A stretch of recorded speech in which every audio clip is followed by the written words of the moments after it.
has an ability to be removed from the in situ location by wind and by raindrops dislodging it. We put a cover crop on, and that breaks the velocity of the rain falling on it, prevents it from being dislodged, prevents it from being eroded away by wind.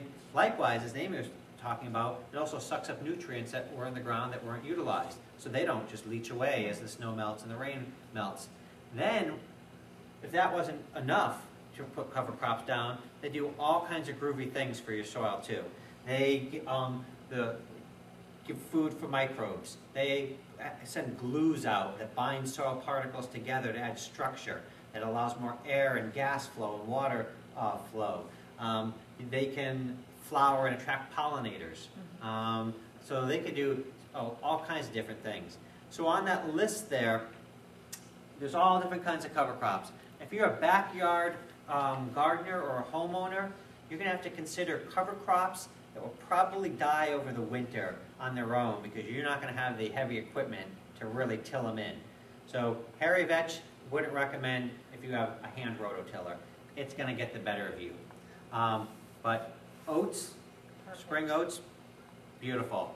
You can plant right into the residue, which melts when the frost comes. Yep. Next spring you can plant right into it. The mustards, which have some allelopathic characteristics to those, which means they can kill some of the fungi that are in the soil that are pathogenic. Bad kind. The bad kind, yep. They're good. The arugulas, a good one. All the brassicas that are in there. Let me see. If you wanted to make a star by the ones, I went by and starred them for you. Peas, vetch, and oats, but the vetch is actually the tough part for that, though. The buckwheat's another really good one, a really good smother crop if you're going to not plant part of your land. I started playing with gardening, and I expanded based on all the talks I heard.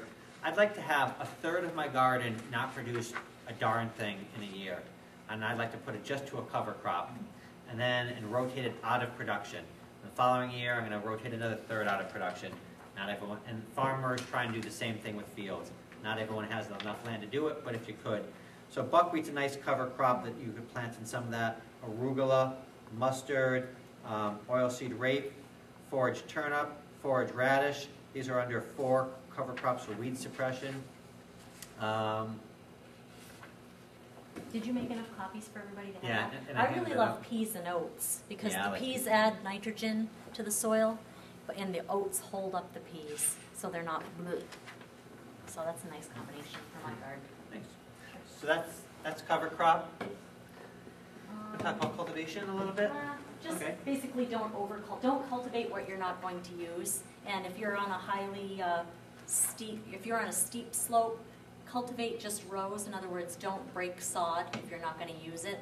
Maybe leave some sod strips in between rows if you're in an erosion situation.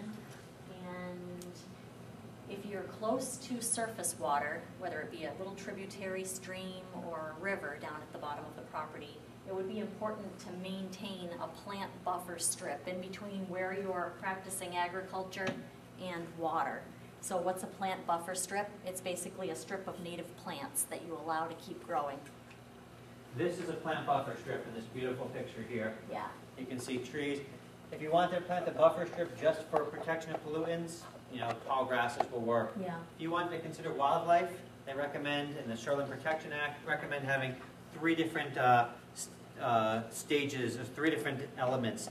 The ground cover, the grasses, the mosses, plants, then a bush or a shrub cover, and then a tall tree canopy. And that will allow for birds and wildlife and whatnot.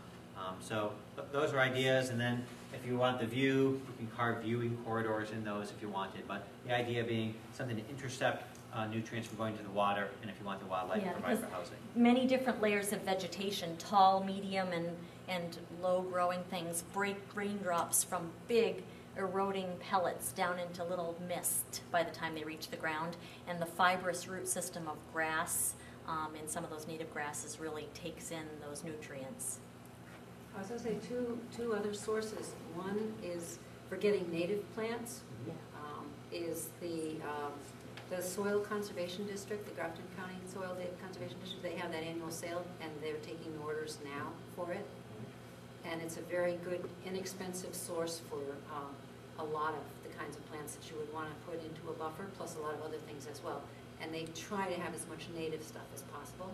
So it's the Grafton County Soil Conservation District, their annual fundraiser, a soil plant sale.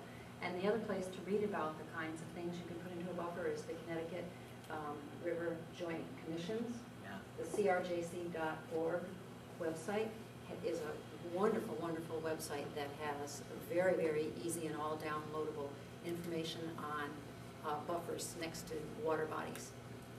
Yeah, a lot of good resources out of the Joint Rivers Commission in Charlestown. So compost, pretty much, do you know what compost is? It's a product that's made from the aerobic digestion of organic matters. So we can compost manures and leaves and grasses and crop residue, even carcasses, animal carcasses and food scraps, organic matter.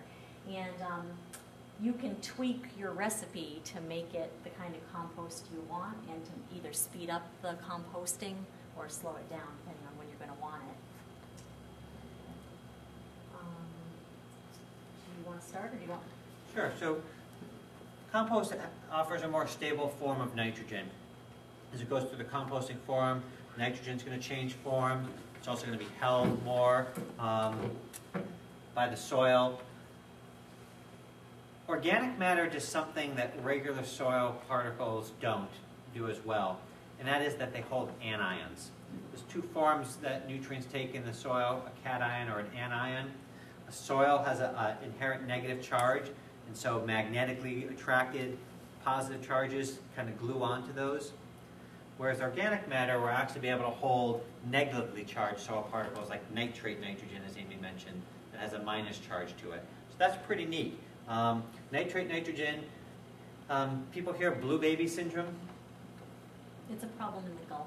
And Mexico yeah, in the area. Midwest. Yeah. I came from Wisconsin where I did grad school. There was a big problem there, groundwater contamination with nitrate nitrogen. Highly leachable because it's negatively charged. Yep, highly leachable, bonds and the hemoglobin in the blood where oxygen would, and for infants, anything greater than 10 parts per million nitrate nitrogen in the groundwater is considered too high. So the whole idea though is, so you have a more stable form of nitrogen in organic matter. It also does a lot of these other pretty darn neat things. Easier to handle than certainly like liquid manure. Well, meaning it's a good way to handle your manure. Okay. That's what I meant. Rather than leaving a pile, actually composting your manure, Yep. so that you have a more environmentally sound product. Excellent. And It's so Dick spoke of the 25-year-old manure piles that are viewed as waste. Well, certainly those could be land applied as a nutrient. What they also could do is sold. I mean, yeah. Compost sells from anywhere between 20 on the very low end to 40 on the very high end Actually, per yard. I've seen 55. No kidding. Yeah. Wow. So that is just something. $30 a yard of compost is considered pretty cheap. I know, it's pretty standard. $20 a yard compost is cheap though. So. And by the way, if you see cheaper than that compost, it's probably biosolids. Yeah, probably so. But the composting process will certainly reduce some smells and destroy some weed seeds. Yep. And it's really great for soil structure, and it increases your water holding capacity in your soil. And it provides many of the trace elements we'll talk about in a few minutes. And it also provides sort of this media for soil life, all of the microscopic beings that are in your soil. it's called black gold. Anyone here compost for you? Yeah. It really is.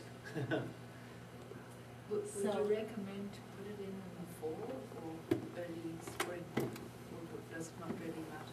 You can put it in the fall. The early spring, the hesitancy of the early spring is that getting out on wet ground can really cause compaction. So it depends on that. But yeah, you could fall apply. It's fairly stable. It's not going to leach a lot. It'd be nice if you could fall apply before you seeded a cover crop, so you're not leaving bare soil in the garden. Yeah. Yeah. So most of these things are really identical. These things are identical to what we talked about with manure, the best management practices. So you've heard it before. Just insert the word compost instead of manure. Moving right along then. Again, Yeah. you do some soil testing, at least every 3 or 4 years. And, If you go to buy compost, there's a different test for compost. We spoke about that horse manure